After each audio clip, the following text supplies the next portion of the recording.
na mga walang puso. Kami talaga namang walang puso kung ganyang klaseng pulisiya ang gagawin mo. Kumbaga, dapang-dapa na yung mga farmers, talagang apak-apakan mo pa, babawasan mo pa yung taripa. Alam mo ba yung RCEP na yan at Sir Jay?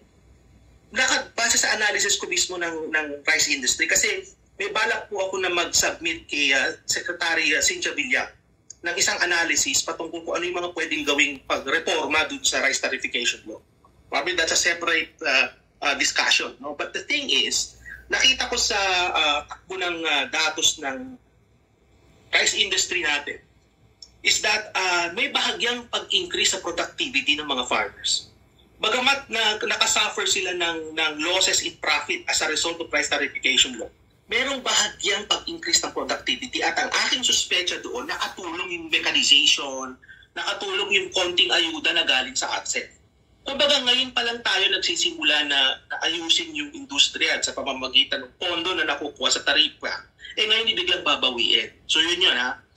Ikalawa, ito, importante din to, Sir Jay at Atmara.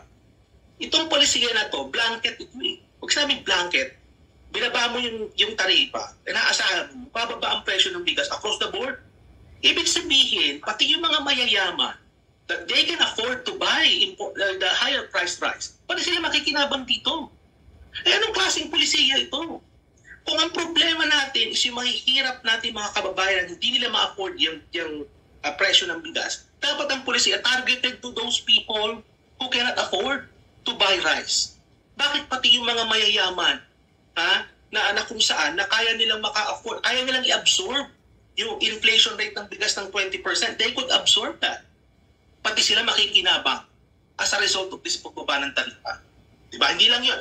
Hindi lang dun sa income distribution, kasi may distributional effects to eh. Hindi lang yun. Pati yung klase ng bigas. Nakikinig ako kanina dun sa guest nyo. Anong sabi niya? Pati yung mga mahal na varieties ng bigas, maapektuhan din itong polisiya na to. Sino ba bumibili ng mga mahal na variety ng bigas? Yung mga nasa Forbes Park. So imagine those people in Forbes Park are also going to benefit from this policy. So anong description ko dito? Kahibangan itong policy na to.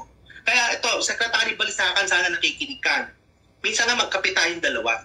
At pag magkakape tayong dalawa, pag-uusapan natin ng mabuti yan. Oh. At saka pa nakikinig ako dito kay Secretary Balisacan, English ng English. Pag Tagalog ka na ng Secretary. Ako nga dito ko sa Canada, pinapaliwanag ko to sa inyo na in Pilipino. Di ba? Pag nanonood ako sa press ko nito, Secretary Balisacan, nag-i-English but medyo maano pa yung alam nyo, I have high respect kay Secretary Balisacan kasi nga siya ay national scientist. Hindi ba alam national scientist yan, Secretary Balisacan? At saka, marami na. Kumbaga sa... Hindi ko ramdam. Hindi ko lang ramdam. Mas marami na siyang puting buhok kaysa sa akin. Ako mangilan-ngilan pala. No? Pero itong ganitong policy naman, Secretary, maawa naman tayo dun sa mga farmer. Maawa po tayo. At saka, Sir Jay at Mar, hindi para maulin lahat. Kasi sa pagkakaalam ko, ito yung na-aprobahan pa lang ng NEDA board. So, ibig sabihin, dadaan pa ito sa lamesa ni President Marcos Jr. So, may pagkakataon pa na parang baka mabawi pa yan. Narinawa. Oo, mabawi yan. So, kaya nga, ako yung humihingi ng apela, Mr. President. Alam niyo po, marami na pong farmer groups na nagsasabi. Hindi lang farmer groups, tanong po kayo sa mga ordinaryong magsasaka.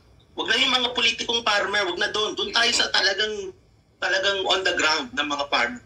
At yan po sasabihin nila sa inyo na maawa naman po kayo sa amin. Alam niyo, nakakalungkot mga kababayan, ang mga farmers natin, saka mga fisher folk na rin, sila nagpapakain sa atin, pero sila nakararanas na matinding gutom at kahirapan. Correct. Di ba? Nakakamasalimutan, di ba, Sir Jay? The people who are feeding you are themselves hungry at mahirap. Correct. And then yung ganyang policy na ibababa mo yung taripa, poor na nga sila, you will make them all poorer. At sino makakinabang dyan? Yung mga nasa Forbes Park. Yung mga nasa Corinthian. Correct. Yung mga makikinabang dyan. Yung mga mayayaman. Yung mga traders. Anong klaseng polisiya? Traders and the smugglers, yun ang nakikinabang. Sa ganitong klaseng polisiya. Ako, bihira akong mag-rant sa ganito. Pero nung narinig ko talaga itong balitang, talagang parang gusto kong tumaas ang baby ko meron ako ditong gamot, kandesartan ang iniinom ko At baka mukhang mapaparami ako ng kandesartan base sa mga polisiya. Doc, welcome.